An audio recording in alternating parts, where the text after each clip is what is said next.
So, is it that time in your life yet? Do you feel like your family is complete and you and your spouse want to not worry about changing that? Well, the decision can be difficult, but the recovery doesn't have to be. After your vasectomy, you gotta get testes. Doctors usually recommend a jockstrap and ice for your boys to help with comfort. Well, testes is the best of both worlds. This is for the man who is out on the go and needs to get things done. You get the ice packs from the freezer, strap up, and saddle up. The packs give you at least 20 minutes of comfort, even if you're just sitting around watching the game. And most important, guys, no wet spots. Put on the jockstrap under your briefs and go about your day. They come in 3 sizes, medium, large, and extra large to get your right fit. Now head on over to testes.com. That's TEST-EEZE.com. TEST-EEZE.com. Your wife is going to thank you for the snip, and your testes are going to be thanking me.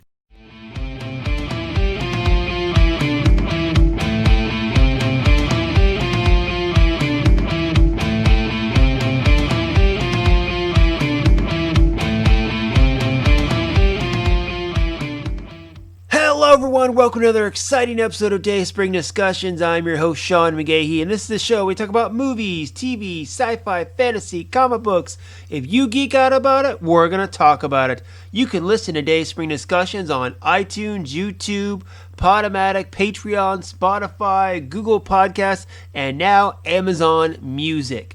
You can also contact Dayspring Discussions on Facebook, the Twitter account, and of course dayspringdiscussions@gmail.com. Hello everyone, I hope you all are enjoying your week. It is Christmas week, so hopefully all of you have finished your shopping. I myself am all good, except for waiting for one little thing to come for the lady next to me, Miss Lisa Lack McGahee. Alright guys, so the time has come once again. Friday was the season finale of The Mandalorian. If you hadn't heard on social media, some big stuff happened. But we're not only here to talk about that, we're going to be talking about the season as a whole. Last year we went, I know when the series started, waited a couple episodes and did a review of those first couple episodes to get a feel for it. And then we didn't do a review till the season was over and kind of reviewed the whole season. And that's what I want to do right now, although I'm sure we're going to talk a lot about that season finale. But I want to talk about the season as a whole, impressions of it, and maybe go through some individual things about each episode and how we feel about it. So, you guys fire back on the social media groups, Gmail account. Let us know what you think about Mandalorian Season 2. Lisa, you about ready to crack this open? I'm ready. All right, guys. Well, let's just get into it. Lisa, what are your overall impressions, Season 2 of The Mandalorian? I think it was a lot different than Season 1. I know we've talked before about how Season 1... I think Season 1 really showed that we could have a successful Star Wars show without a million characters that we knew. Because Season 1 was all new characters. Mm-hmm. Everybody in it was new. It was new environments, new situations, and it was awesome. We had new characters that we grew to love. So it showed that you don't have to have that little taste of home that we're all so used to with Star Wars to make good Star Wars. Mm-hmm. But then we switched to Season 2, and I know at the beginning of the season we talked a little bit about, and we thought about how it kind of felt like all of a sudden it was like, here's a blast from the past, here's a blast from the past, here's a blast from the past. Here's the character. Here's someone you know, here's someone you know, here's someone you know. And so then then we talked about how it seemed like they were setting up a million spin-offs. And we were right. They were setting up a million spin-offs. But I don't think that it necessarily detracted from the show. But, I've been trying to think if I like Season 1 or 2 better, and I don't know that I do. I think I like them both equally. Because they were each so different. Yeah, I think Season 1, like you said, it's much simpler and apart. I always told people when I started watching The Mandalorian, people's like, well, what do I have to know? And I'm like, really, if you know the original trilogy, you're good. Mm-hmm. You don't have to know all the other stuff. And, with season 2, it's more like you don't have to know this stuff, but if really you do helps. know it, you add more to it. Much like, a lot of stuff, if you watch the series and the books, you get more out of your programming if you know the history of these characters as well. Well, and that's what Dave Filoni tries to do. Yeah. I mean, he has said that multiple times in interviews that, he doesn't want to make a show where you have to have seen all the other things to enjoy it and to get something out of it. He wants to make a show where the casual fan can come in and watch this and still understand and enjoy what's happening. But he also is aware that there are a lot of hardcore fans out there who have watched all the shows, read all the books, seen all the movies, read the comics. And they know the lore, and they know the little tiny bits and pieces. And he enjoys throwing in the fan service for them because he knows it brings that each episode to a higher level for them. Yeah. Those people get they get the same level of enjoyment that all the fans get, but then they get this next tier level of interest. And, I think that, and for him too, it gets people, and I know we've talked a lot about through this season, it's gotten people more interested in maybe watching the Clone Wars or Rebels yes. Because there are characters thrown in here who are in those, and and we've been telling people for years, you got to watch Rebels. Clone Wars and Rebels are great, and then now it's people are seeing, oh wait, this character was in Rebels. Yeah. Oh, this character was in Clone Wars, and I think it's really and Dave done interesting stuff. Yeah, Dave Filoni himself has said it's great that all of Star Wars is on Disney Plus along with the Mandalorian. So if you do watch that Ahsoka episode, that Bo-Katan episode, and you want to learn more about the character, well, it's right there. Yeah, you don't have to pay any more for it or anything like that. It's right there. So that's kind of the whole thing with that. But yeah, I mean, with this one, I have to quote Obi-Wan Kenobi, "You've taken your first steps into a larger world." That's how I felt about this season, where, yes, season 1 was very self-contained, and I think it was great for those Padawans, as we call them, to just enjoy and be engulfed in this small story. But season 2 was that next step up where the story got bigger, and I have no doubt that season 3 is going to be even a bigger story than that. And adding all these characters to it, and just again making it more loaded and more what's this word I'm looking for here? It's I don't want to say packed, but again, just taking it to that next level.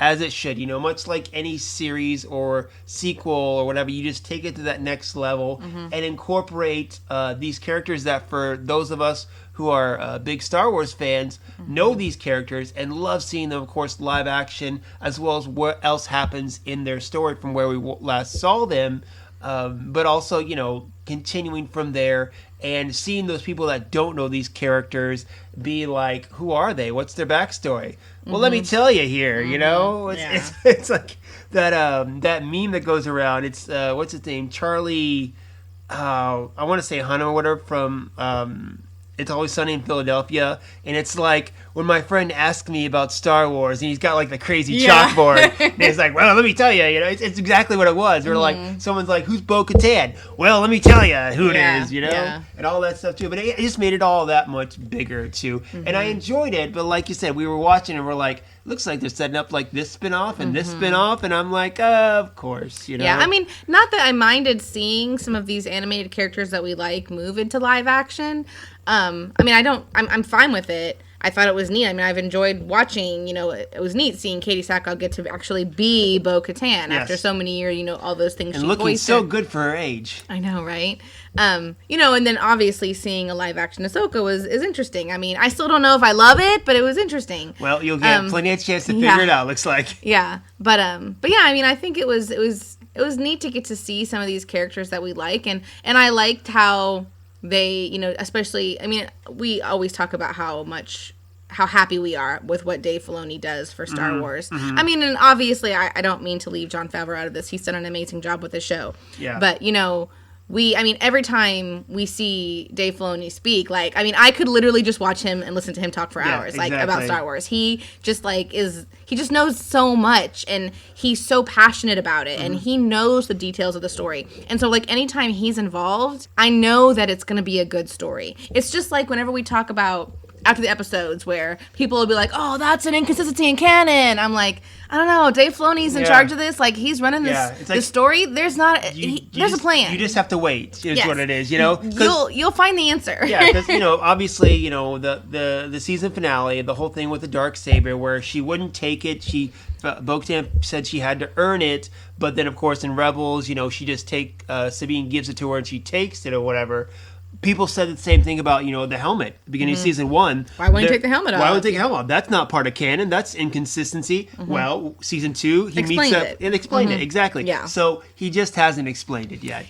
I know. So that's the thing. Is like, I trust, when I know that Dave Filoni is running the story, I trust where they're going with it. Because, and it's like we've said too, with him being a filmmaker, he's not first and foremost a filmmaker. And that's one of the things, we talk about how especially me more than you, how I was more disappointed in the sequel trilogy films, and a lot of the issues that I had with it, which, you too, it's just the inconsistencies in the story. And, I really feel like one of the reasons that Dave Filoni does so well with these is because his first focus is the story. Where the people who, the films, their first priority is to make a film, not to write a good story necessarily. It's to make a film.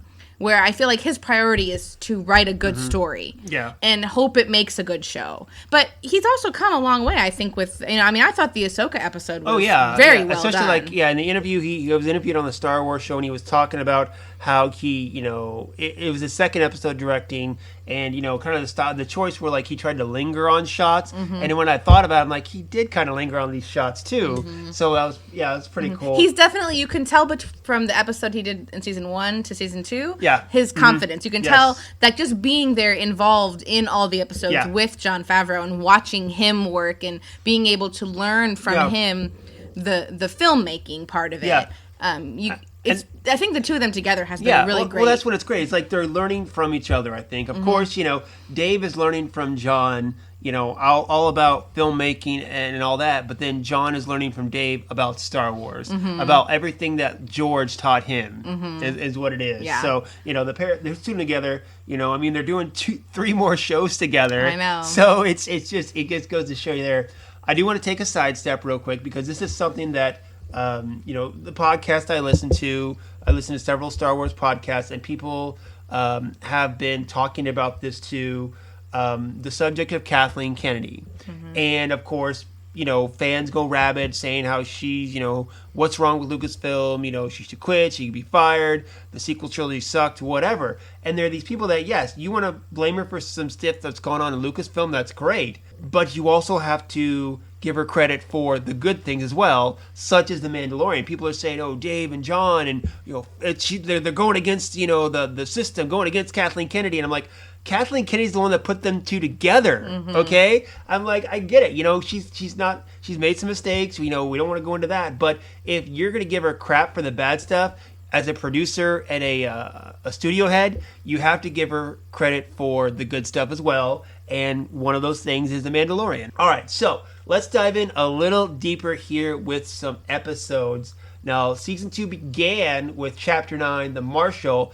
Timothy Oliphant came in and was wearing Boba Fett's armor. And the moment he came in, I knew he wasn't Boba Fett. But we did get the reveal at the end that Tamara Morrison assumed he was Boba Fett. There was some question about whether exactly if he was, because, there could be thousands of guys out there wearing that face. But we assumed it was Boba Fett.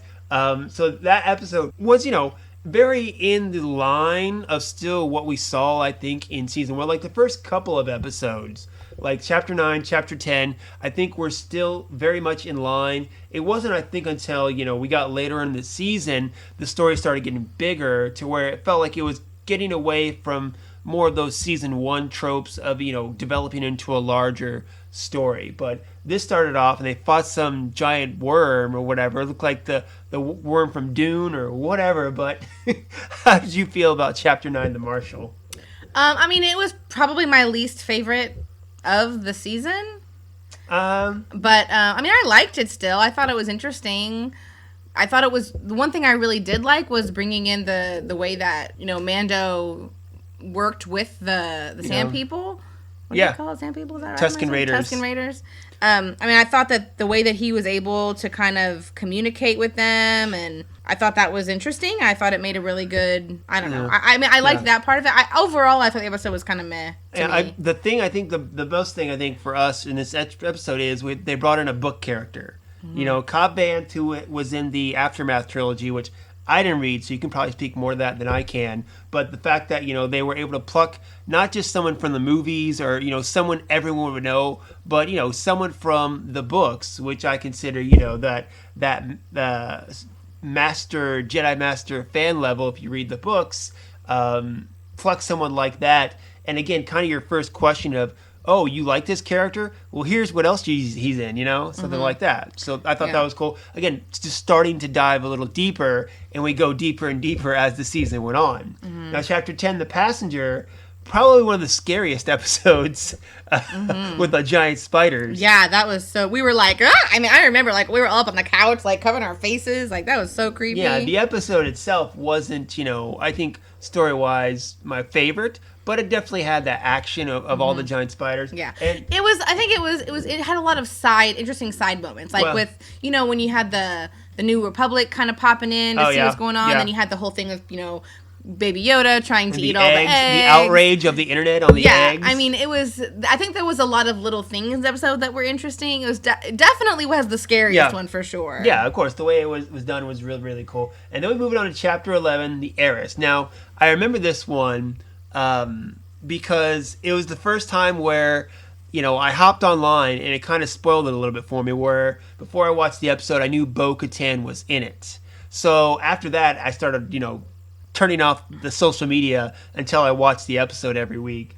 But this one, again, the first where we got this animated character who we know are very familiar with, and she makes the jump not only to live action, but also, you know, as the actress who voiced her in the animated series, which, you know, she's more known for being a live action actress than a voice. So it made sense, you know, to bring her in and stuff like that too. I know Filoni said, you know, the first time he actually, you know, got the costume on her and put it on, he was kind of amazed, you know, that, you know, this character that he had, you know, made and animated and seen her all dressed up in live action. It was so cool, which I totally agree. Yeah. Seeing actual, you know, these Mandalorians and stuff like that, and seeing how they kick ass on this mission too. And then, of course, at the end, revealing that you must go seek Ahsoka Tano, of course, which confirmed the rumors that Ahsoka, you know, of course, was going to be coming up in this season. But what did you think about The Heiress? I mean, I thought it was awesome seeing the Mandalorians come in.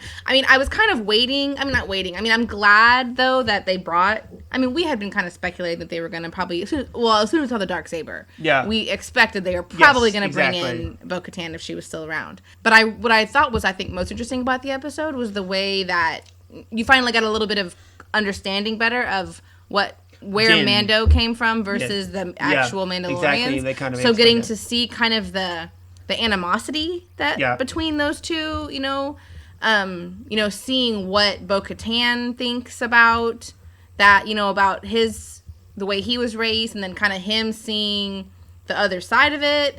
I mean, I thought that was really interesting. I like how they worked some of the scenes on the ship when they were like, I thought it was really a neat episode. Yeah, I thought, you know, to me, you know, it was all about, you know, the differences. You know, you kind of learn that, yes, Din had been raised by almost, you know, a side cult of the Mandalorians, and, you know, he grew up thinking this is the way, and, you know, he meets the other Mandalorians, we're like, no, this is the way. I love that line from Bo-Katan.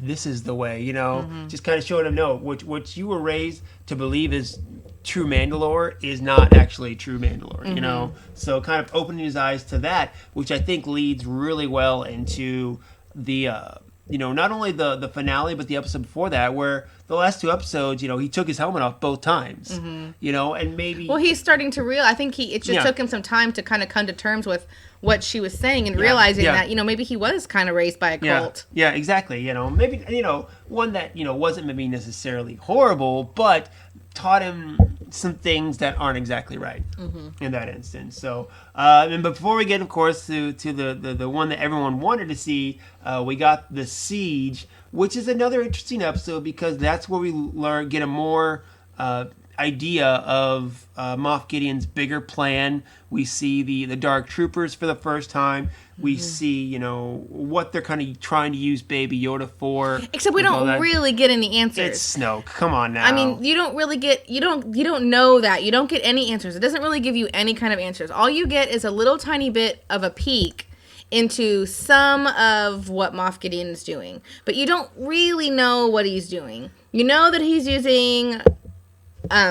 The M count. The M count. Right, the M count. They don't want to say midichlorians. You know that he's using the blood of a Force user for something. You don't really know what. You know that he's been creating these Dark Troopers, but that's a whole separate project. Those two projects aren't related. True. So, I mean, it basically just shows you that he's got his hands in a lot of stuff. But you still don't really know what his grand plan is. You don't know that yet. Yeah. And they still don't explain it all, and they never do, as to how he even got the Darksaber, which again, I think it's going to be next season. Yeah. I have no doubt. We'll get to that in a few minutes, but yeah, I think they're gonna explain that next season or on the Rangers show as well too. The Seeds did have a really cool action sequence when they're running away at the end there. They're being chased by the troopers, the scout troopers, and that was a really cool action sequence. I really enjoyed that, so that was cool. And of course, we did a special, of course, about the next one, Chapter 13, The Jedi, which you guys can go and listen to. Do you have any new thoughts on it as of now?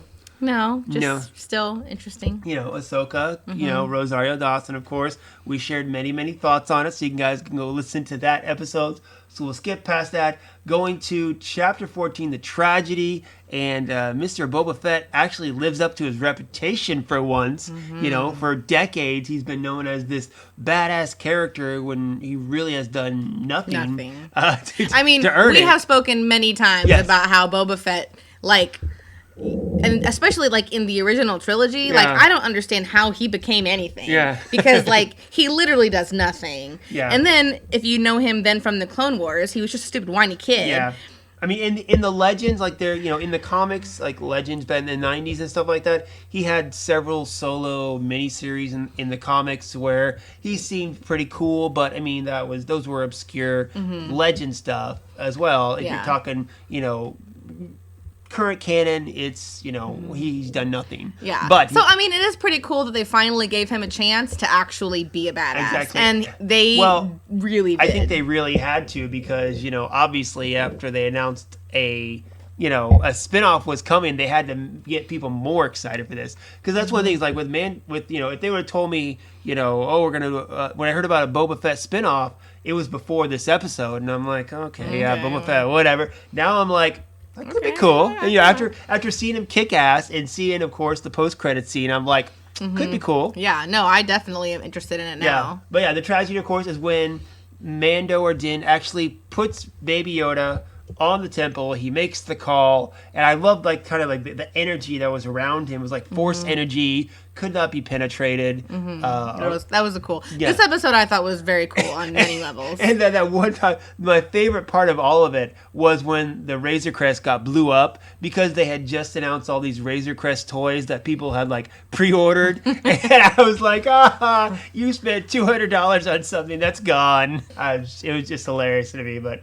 Anyway, very cool episode. And man, this was kind of where they started kind of the brutality of the fighting against the stormtroopers because he was cracking skulls. I mean, the helmets were cracking, and they were dying pretty brutally in that fight too. Well, and then this was the first one where you really saw the Death Troopers when they came down, and it was kind of disappointing. They really just flew down, grabbed the baby, and flew back. Yeah. With that, I was kind of that was kind of anticlimactic. I thought those things were going to be cooler. I mean, and they made up for it, obviously, in Chapter 16. In Chapter 16. But still, at that moment, I was all that talk about these Death Troopers and they just fly down and grab him and leave. They didn't even fight anybody. Yeah. But you get to see, another thing I really liked, of course, was, you got more with Fennec Shan as well, who we saw, in Season 1, but, they're expanding her character, which...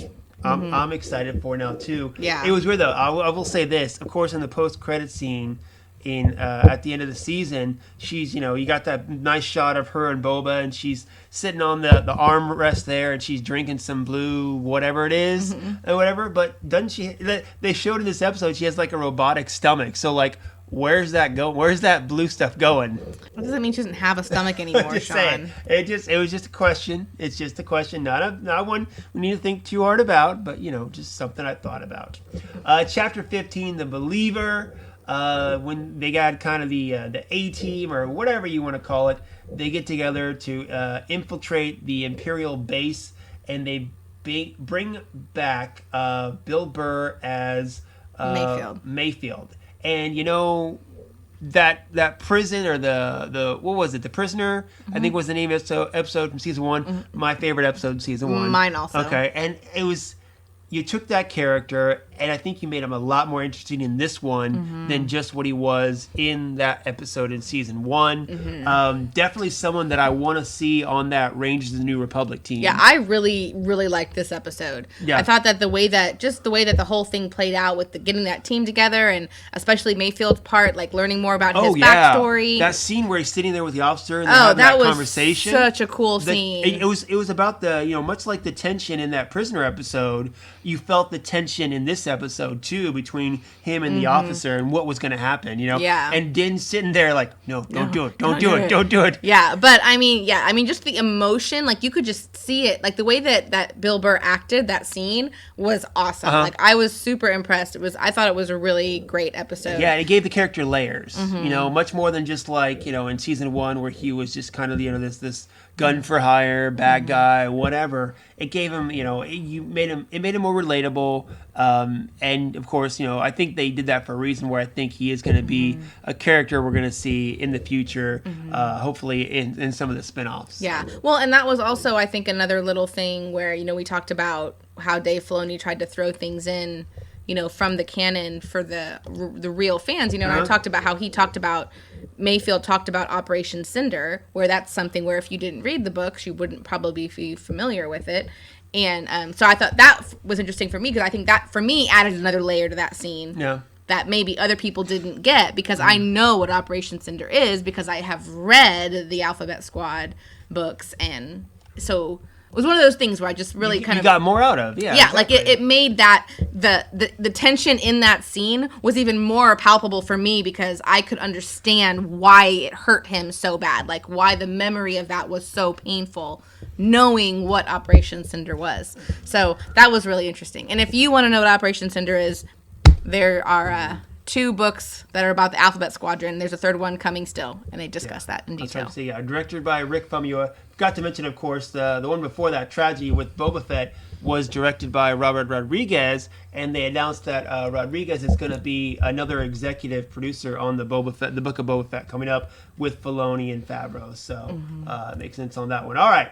Let's dive into the last chapter. Chapter 16, The Rescue. Start with that first scene, really, with those 2 Imperial officers and that kind of standoff with Cara Dune, where they're talking about Alderaan, talking about how, he feels like he was a true believer of the Empire, and, how he felt like it was, the rebels who had destroyed, millions of people on the Death Stars.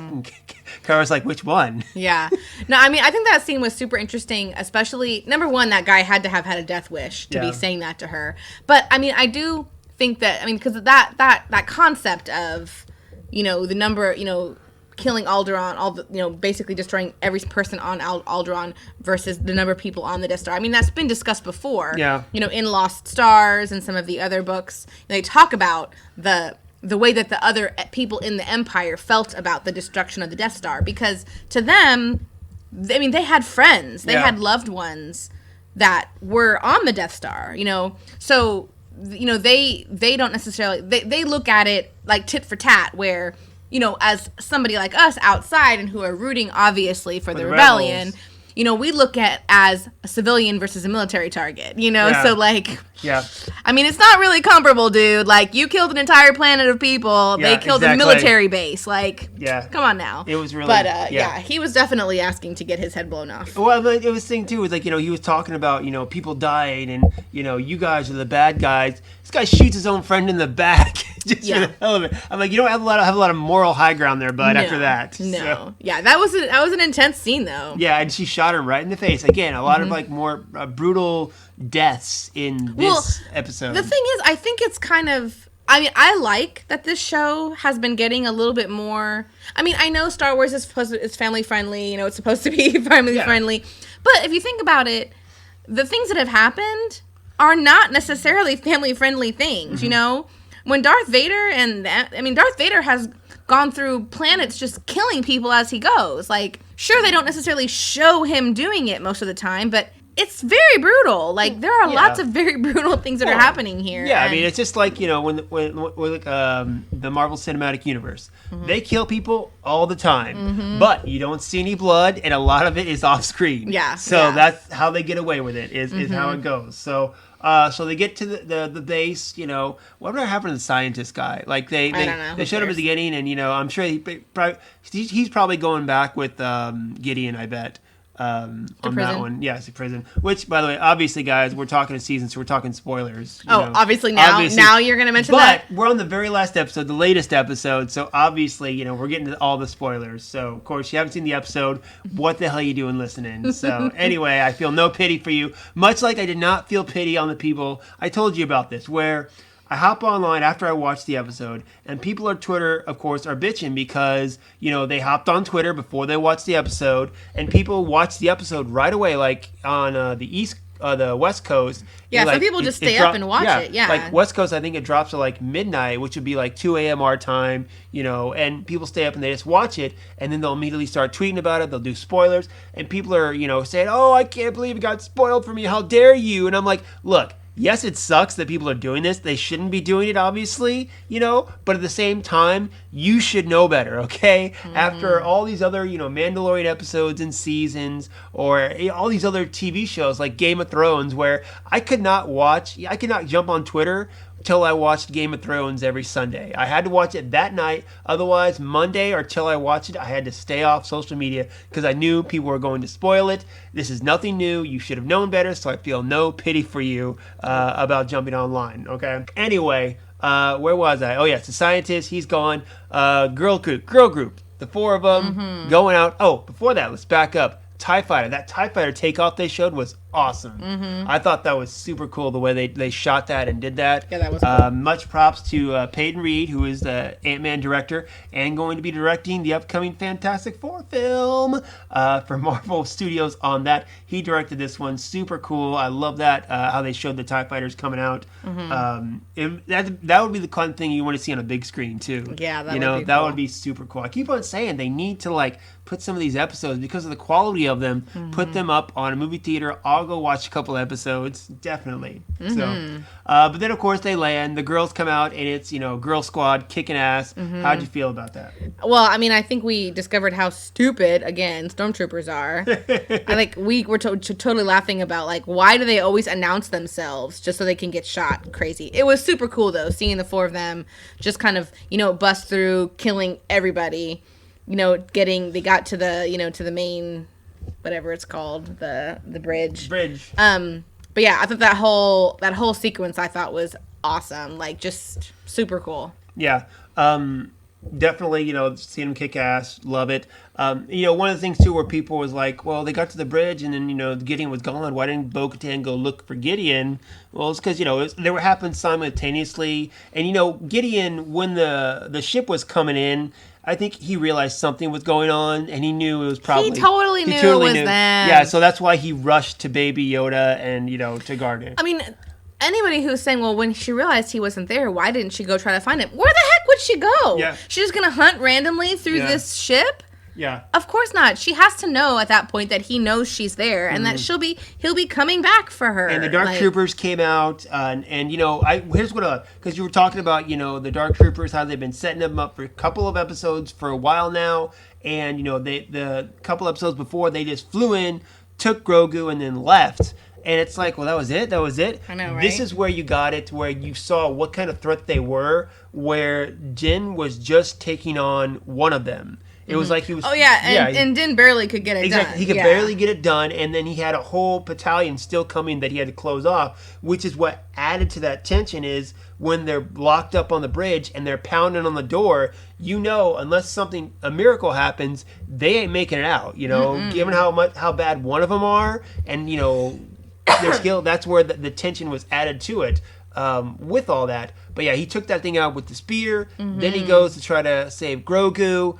And, Gideon's there with the Darksaber, saying, hey, you can take him and go. I got what I want from him. Did you ever believe he was actually going to let him go? Oh, God, no. I know. I didn't think that either. And I'm like, Of course not. And then, of course, we got the thing that I had predicted since the end of season 1. Like, at the end of season 1, we saw, the Darksaber pop out at the very end there. And ever since then, I was saying they're going to get a battle, and Mando's going to win it from him. And then that's going to start this whole thing of he could be the ruler of Mandalore. I knew that's where they were heading at the end of season 1 with the Darksaber, with that. And that's what we got. And then, of course, the controversial canon with Bo-Katan and the Darksaber.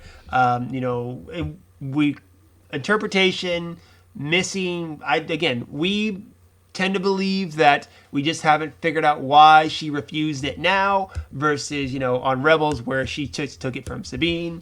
There has to be something and I would imagine the piece that's missing that we don't know is the Purge. We still don't know what happened in the Purge. And my guess is when they explain the Purge, we will find out what happened with the Darksaber. Yes. And why she did not accept it when Din tried to give it to her. So, I am sure that there is a reason for what happened. Just because things... and that's the thing, you and I were kind of debating about this the other night, about the Darksaber, the history of it. The first that we know of the Darksaber is when Pre Vizsla had it. Yeah. With the Death Watch? With Death Watch. We don't know anything about the Darksaber from before that. And we know that at that time, he was not the leader of Mandalore. Yeah. Because Satine was. Mm-hmm. So there has to be some other part of this history of that weapon that we don't understand. I feel like they're going to go in more detail to next season. Right, that's what I'm saying. So all this it's against canon because you have to win it and then you're the leader of Mandalore. But he wasn't the leader of Mandalore when he had it. Mm-hmm. So there, what the actual history of it is, who that history actually applies to, it's unclear. And we don't, I think to say right now, but they messed up canon, we don't know enough about it. Exactly. I'll go back to the helmet. We thought that before. Give it time, guys. Okay? There's so many things. So it comes up and people are like, no, that's not canon. That goes against canon. And it's like, but does it? But does it really? Really? Exactly. It's much like, of course, we talked about it last week or whenever about Obi-Wan, about him meeting Darth Vader. And I'm like, there's nothing in canon specifically that says they do not meet in between episode 3 and episode 4. Just because you don't know that it happened doesn't mean that it didn't happen. Yeah, exactly. And I go back to, of course, like I said, there's so many pieces. 2008. I'm at Chicago Comic-Con, and they premiere Clone Wars preview, and they're like, someone goes up and be like, "Well, Anakin didn't have a Padawan," and the guy's like, "How do you know that?" It's like just because you don't know doesn't mean it didn't happen. Mm-hmm. Okay, exactly. Yeah. So, get to the bridge, all that goes down, and of course, the real juicy part comes up, and this is what it was. You knew it was like the Jedi that was probably going to come, because you knew sometime before the episode was going to be over, they were going to reveal what Jedi answered Grogu's call. Mm-hmm. Who he had felt, it could have been, a little tease at the very end, kind of like they did with the Darksaber, which is what I thought it might be, but when they got in trouble, I was like, there's going to be a Jedi that's probably going to come save them. And you see the X-Wing fly in. And the last person I ever expected to pop up was Luke Skywalker. But they saw the single X-Wing. It wasn't a battalion. It was just a single X-Wing. And I'm like, oh, no. No way. And then you see the next shot of a cloak walking down. I'm like, oh, my God. Oh, my God. Oh, my God. And then green lightsaber. I'm like, ah! See, this is what I think is funny. Like, when you said the last person that you expected it to be would be Luke. Which I think is kind of unusual. Yeah. Because if you think about the time period that we're in, I think Luke is the most likely person to come. I know. So, yes, I think everybody was like, what? like when they saw him. But I mean, really, I mean, I kind of expected it had to be him. Yeah. Because I mean, at this point in time, and like I said, just because we don't know that there aren't other Jedi out there. But just because we don't know who they are. But Luke is the one that we know. That we did know. Is out there. Because everyone was talking about, Ezra and Cal Kestis. And with any of them, we don't know for sure if they're even still alive at this point. We know Luke's alive at this point, Yeah. So, I thought he was definitely the most logical. Like, as soon as I saw the X-Wing, I was like, oh, it has to be Luke. And it goes, talking about how it fits into canon and the chronological order of it all. At this point in the Star Wars timeline, Luke has not started the Jedi training of his academy or whatever you want to call it. He's out hunting Jedi and Sith relics to basically keep them out of other people's hands. So and in the same token, he's still learning. I mean, he's growing stronger in the Force. Right. Of course. I mean, if you think about it, this is only how many years? It's about 6 years. Yeah. So like I said earlier, he's about 29 right now. Yeah. So I mean, he still has a lot to learn. He's still learning about the Force himself.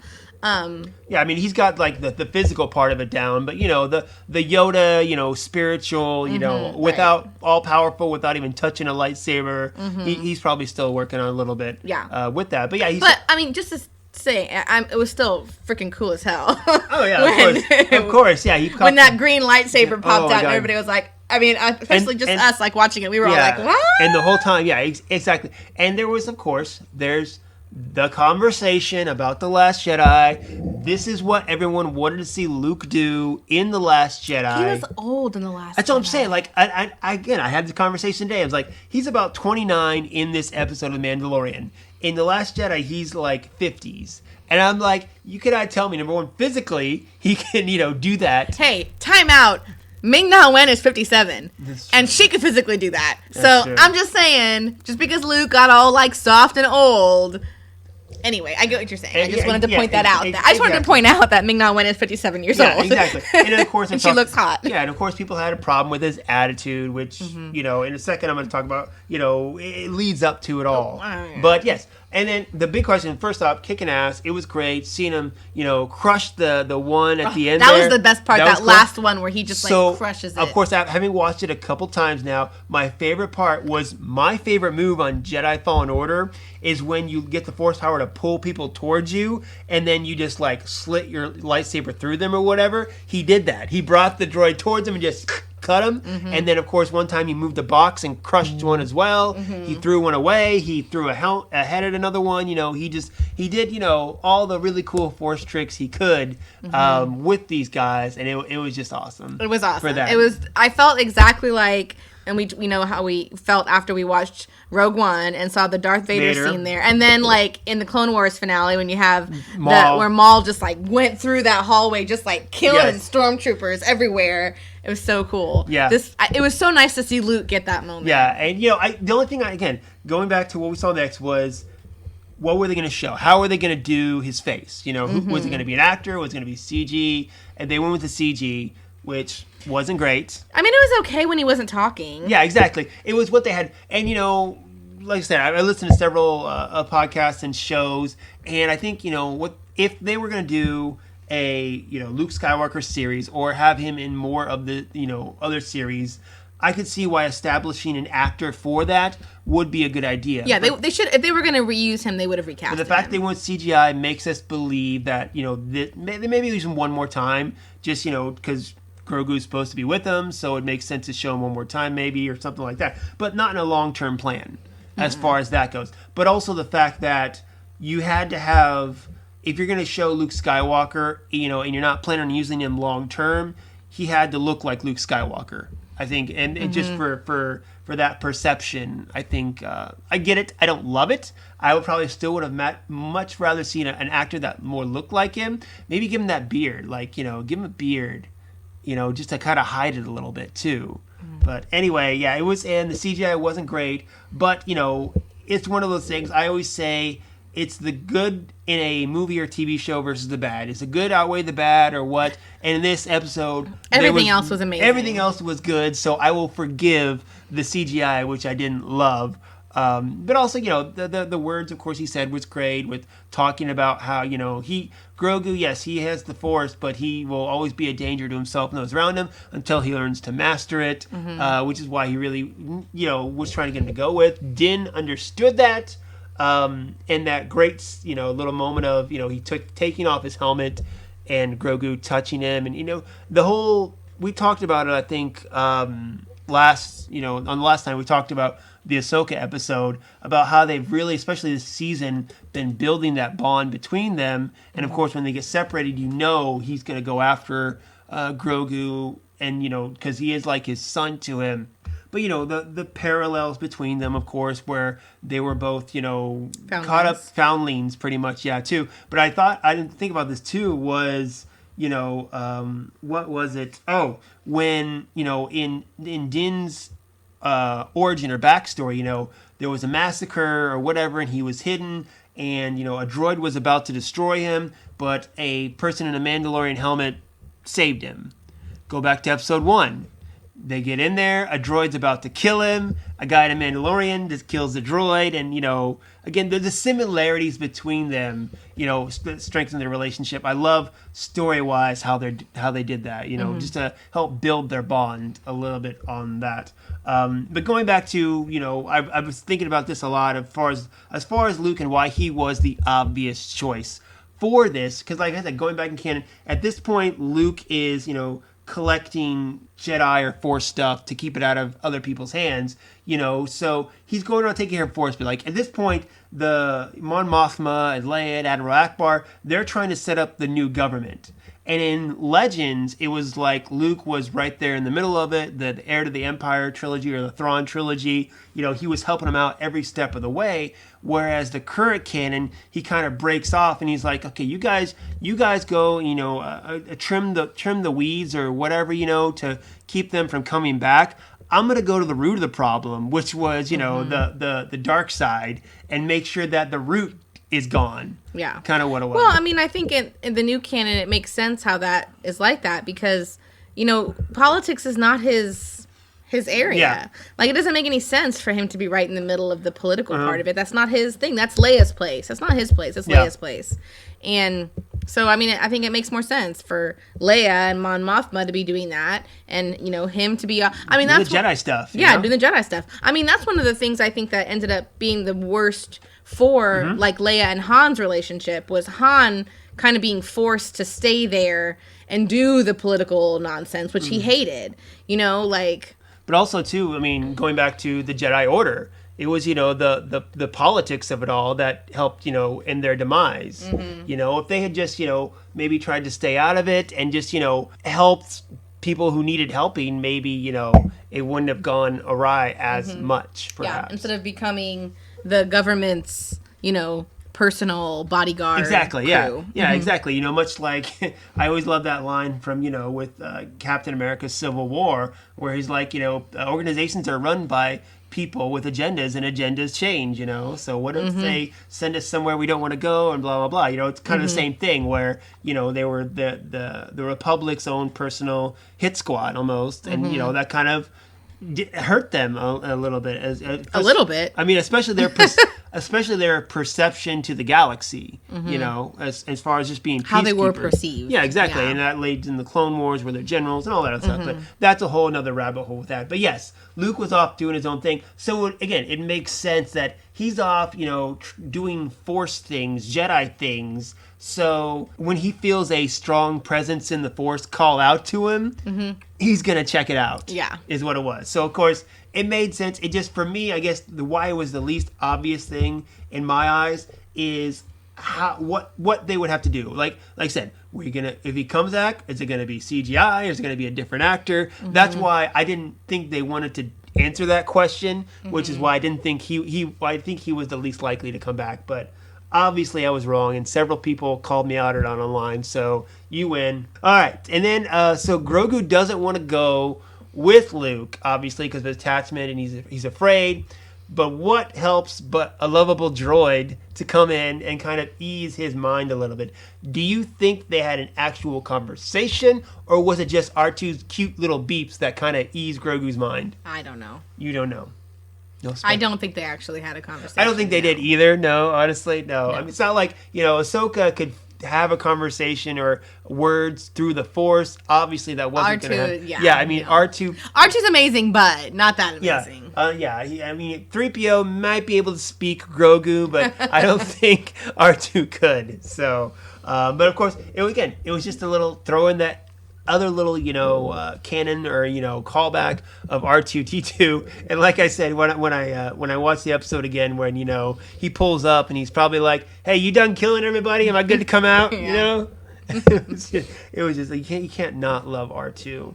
All right, so they take Grogu. Poof, credits roll without any art, of course. And then we get to Jabba's palace. So the speculation is that people were thinking, they weren't quite sure, was the Book of Boba Fett going to be season 3 of Mandalorian, and we were going to take a break from Din. Yeah, that was it. Din, and the season 3 was going to be the Book of Boba Fett. It was going to be about Boba Fett because it said coming December 2021, and we know that's when the next season of The Mandalorian was going to occur. Well, Jon Favreau popped on Good Morning America yesterday and said, no, it's official. It is its own separate series that's going to take place and air at the same time. It's going to be a limited series, though. It's not going to be like a recurring. It's going to be like one season, right? Production. I don't know. They didn't say. It just says series. New series. Didn't say anything about limited series. Now the Obi-Wan and the Lando they said is limited. They didn't say if this one is actually limited or not. I mean, if it's not, it just says series. So I don't know, but that means we're gonna have 2 live-action Star Wars shows at the same time. Yeah, and I'm sure there's gonna be parallels. Oh yeah, of course. Yeah, I mean the characters know each other. There's but now we technically have a third spinoff from the Mandalorian on that, and you could obviously we learned from the CW and the Arrowverse how they can cross over and and they have already didn't they already say that there are gonna be crossovers? Yeah, exactly. Kind of be some crossovers, of course. And that's one thing I loved about say the Arrowverse is how characters cross over to different shows, even just for like a few minutes or an episode or something like that. So it'd be so cool, just see Ahsoka pop up on Rangers of the New Republic for an episode, or Cara Dune, coming back to Mandalorian for an episode or whatever. We still don't know if she's what show she's going to be on, but just the cross pollinations, giving it, of course, that bigger universe feel, because the trick is they want you to watch all of them. So they want the viewership. So the more they cross them, the more you feel like you have to watch all of them, and that's the trap they set for you. So, but anyway, Book of Boba Fett is coming. How did you feel about the post-credits scene? Any takeaways? Because we learned. I always forget Jabba's assistant's name. What his name was, but because you mentioned something about why the Hutts take over. Well, that's what my point was. As soon as I saw that, I was like, really? He's the one that took over when Jabba died? That seemed kind of stupid to me. I would have figured that one of the other Hutts would have taken over. I mean, I don't know what the situation was within the Hutt crew at that point, but from the Clone Wars show, you learn that there's a ton of freaking Hutts, and they all have their fingers in something somewhere all over the galaxy. The Hutts, I mean, when people talked about the Hutts, they weren't just talking about Jabba. They were talking about Jabba and all his brothers and cousins and uncles and aunties and whatever, his whole freaking family. There were lots of them, so to me, I was like, when Jabba died, I either figured that whole thing would just have gone away, or that one of the other Hutts would have come and taken over on Tatooine. So seeing him as the one in charge, I was like, really now? Yeah. I mean, he didn't even seem to me I used the example when we were talking about it, that he was, to me, felt like Jabba's administrative assistant. Yeah. Not even his second hand. He was he was the one that he sent to do crap he didn't want to do. It just seemed weird that everybody else would start listening to him, and that he would become the next. I don't know.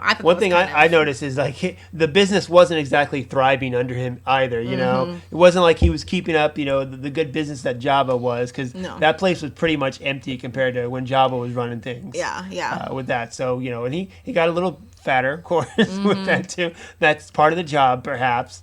What was I going to say about Boba? So, in regards to Boba Fett, obviously, like I said, they made him look a lot cooler in this, series to where I think it kind of prepped people. And Favreau said, of course, too, the reason they didn't announce this with all the other shows is they wanted the surprise at the end of, the series, season finale of Mandalorian. So and there was really no reason to. It had already announced that there was going to be a Boba Fett series, so there was no reason at the investors meeting to be like, and we already told you, and whatever. Yeah, they wanted the surprise at the end, which I'm glad, honestly. I love the surprises. I'm a spoiler free kind of guy, so I completely enjoyed that to go along with it. But in regards to the series, because one thing we talked about too was in the episode, Boba sought out Mando to get his armor back. And then he's like, okay, you gave me my armor back, so I'm going to help you find your kid. Okay? And to me, from everything we know about Boba Fett, didn't seem like a real Boba Fett thing to do. Like, he's never been known as a person that have a lot of honor in that regard. So I felt like it was very against Boba Fett. But, as soon as he had paid his debt, I guess, he was like, peace out. I'm going to go take over a criminal empire is what it was. But how's it going to work? Because... it's one of those things where, you have movies that say, Maleficent, where it's like, this is about the bad guy. Yeah. But it's about how they're not a bad guy. Exactly. So are they going to do that with Boba Fett? No. Boba Fett is a piece of shit. But, say, Fennec Shand, okay? What she did in that scene, she, she freed the slave girl. She didn't, kill her. She's like, okay, you can go. Yeah, well, she also is a hired gun. Yeah. She's a mercenary. She doesn't just go around killing people for fun. She kills people for money. Yeah. That's different. People who kill people... Assassins don't just kill everyone they come upon. They kill who they're paid to kill. Which is different. Fair enough. Boba Fett, though, if they make him anything based on how he has been... Boba Fett in the Clone Wars was a whiny little bitch. He won't be. I don't think... I know he won't be anymore. He's a grown-up now, and he survived... the Sarlacc pit and yada yada yada, but he's always been an entitled little prick, and I don't think that's going to change. I'm curious too, as far as because there's been thing about the Mandalorian about how many times was Pedro Pascal actually in the outfits. Probably more this season. So Tamara Morrison, I wonder if there's going to be that question too, where if he leaves the helmet on or the Boba Fett outfit on all the time, how much is he actually going to be in it? I doubt he'll have his helmet on all the time. Yeah, I'd rather see his face more than not. But I bet I don't think he'll have his helmet on all the time. Yeah, and I think as far as Mando, we're going to see him a lot more with his helmet off too. Yeah, I think so too. Okay, so. Let me just run this down real quick, okay, because we know we got some shows coming. I want to take the characters where we left them at the end of the season. What you think's going to happen? No. What? I'm out. What? Fine. Nope. I will go through mine then, okay? No Screw that, okay? So predictions. Here's my predictions, okay, was obviously with Bo-Katan. She wants the Darksaber. That's what she wanted the whole time, so that way she can, go back and, reclaim Mandalore. From who, we're not sure. Is the Empire still there? We don't have we don't have any clues. I'm hoping that the Purge is part of it. Because you're out, you're far away from the mic now. So. I know. I'm hoping that the Purge will be part of what they discuss. Yeah, it's exactly what happened and all that stuff to go along with it. So I think, The Mandalorian season 3 is going to be about Mandalore and the Mandalorians, and Bo-Katan, she can't take the Darksaber, so she's gonna take the guy who has the Darksaber and still continue in her crusade. He's just gonna tag along with her. How that'll end, I was watching this episode, and of course I knew that Din was gonna win the Darksaber, but I also knew Bo-Katan wanted the Darksaber, and there was a part of me was like, is Bo-Katan gonna die? Because obviously Din was still going to have the Darksaber. I knew that was going to happen. So now there's a part of me again that's like, at some point, is Bo-Katan going to die after he, teaches Din the true way of the Mandalore, and, he becomes leader of Mandalore and all this stuff, and that's where my head's going with all that. But I think season 3 is going to be, we're going to dive into what shape Mandalore's in, what happened in the Purge, all that stuff. I think Katie Sackhoff is going to be a regular on the show. And again, making it bigger, making the bigger story for the next season, going bigger every season.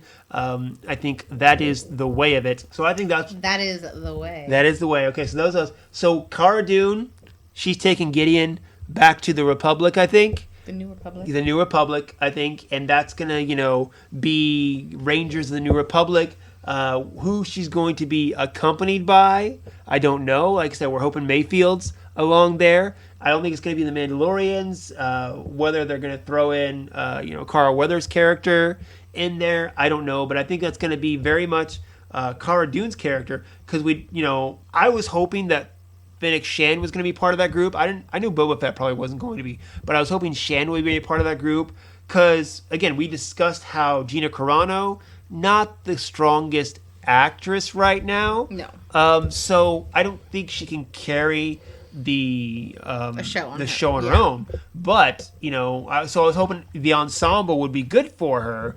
But all the characters that were part of the ensemble she's worked with are getting their own shows. Mm-hmm. So I'm like, okay, don't tell me it's going to be just mainly her. Yeah. But remember that episode, her and Mayfield kind of had a good rapport going. Yeah, but if it's going to be... I can't be just the two of them. No, and I can't see him going and working for the New Republic. He's wanted by the New Republic. And she reported back that he was dead. Yeah, exactly. So he's not wanted, actually. Yeah, he's dead. He could change his name and be like, who are you? I'm just a guy sharpshooter, I guess. Maybe. But anyway, I think that's going to happen. They're going to take Gideon, and Gideon's going to, be part of Rangers of the New Republic at least a little bit. I don't think he's going to pop back up in The Mandalorian. I don't think, until they cross over, maybe, to go along with that. Obviously, Fennec Shand and, Boba Fett, we know that. Luke Skywalker and Grogu. Of course, there's the big question now. Did Grogu now die in the Jedi Academy with all of other Luke's students? And I've been saying this for the last couple of days, people, okay? Because people are like, well, maybe he became a Knight of Ren. And I'm like, okay, first off, time out. If you don't know what you're talking about, people, take a sec. Read a 4-issue miniseries called The Rise of Kylo Ren. It explains exactly who the Knights of Ren were. They weren't just, Kylo Ren's lackeys. They were the Knights of Ren before Kylo Ren was Kylo Ren, okay? So it's not like They weren't like people from the Jedi Temple that he converted. Exactly, because they said something in the story where Luke said, he took several of my students with him. From that comic, it's, there are students that come back after the academy is burning, see Ben Solo there, and they chase after him, and then they all die. Spoilers, sorry. So maybe that's what Luke was saying about how, he left with some of my students.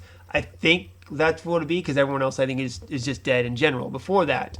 But of course, you also learn, too, where it'd be like, oh my god, did Kylo Ren kill Grogu? In the comic, you learn Kylo Ren didn't destroy. Ben Solo did not kill all those people. It was Snoke. Okay, Ben came up from the hut that he had crushed on him and Luke, and there was a lightning explosion. You don't exactly know precise, but it's Snoke, because Snoke is pulling the strings the whole time.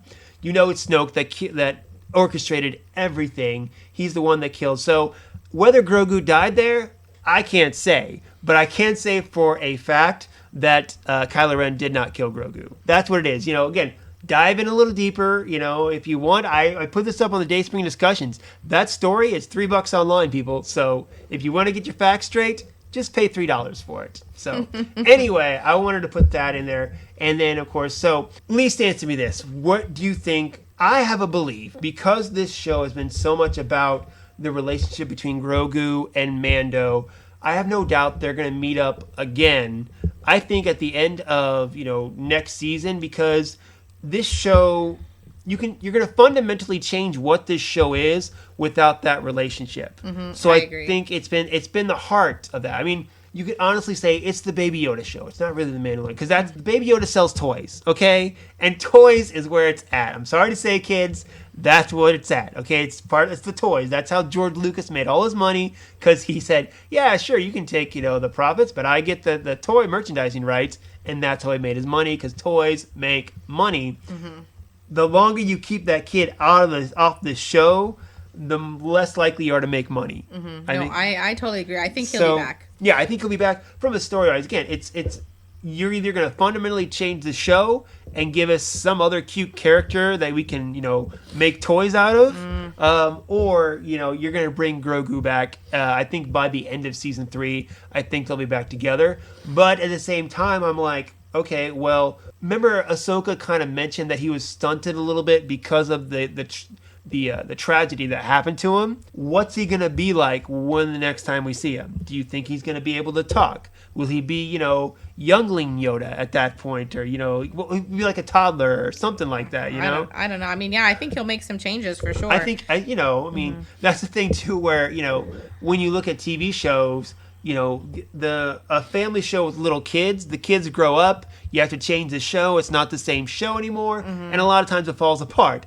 The family shows that always stay and keep going are the shows where they're animated and the kids don't have to grow up, like The Simpsons, Family Guy, Bob's Burgers. I mean, The Simpsons has been on for 35 years, maybe something like that. I've been watching it since I was a kid. And Lisa Simpson is still in second grade. Yeah. So that's how they keep it going. So I feel like, again, to sell toys, they want to try to keep this kid as little as possible for as long as they can, is what it is. But, I mean, I think the other important thing about it also is, in terms of his relationship with Din, I mean, I think he has brought out a more human side to Din. And I think that's necessary. I mean, I feel like the way that their relationship is, it humanizes him. And I think without it, the show is going to be lacking something. So I don't expect Grogu to be away from him for long. Yeah, because he brings out the good in him. Pretty much. I mean, especially,